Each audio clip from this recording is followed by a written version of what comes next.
our little mint colored Quaker parrot. He's still on a couple feedings a day, so he knows he's hungry. Kind of likes me to come over from this side. Are you so hungry?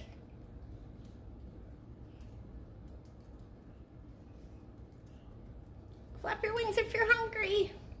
Oh, he's so adorable. And this guy just has the sweetest little personality. He like snuggles with me when I watch TV at night. And he just flies to me. He's a little bit independent too. He likes to go around to our different perches and hang out and check things out. Did you hear the doggy? All right.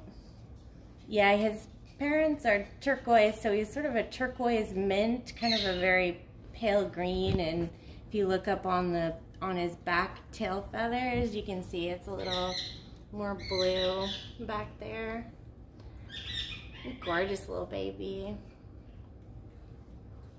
Give me a holler if you're looking for a new baby.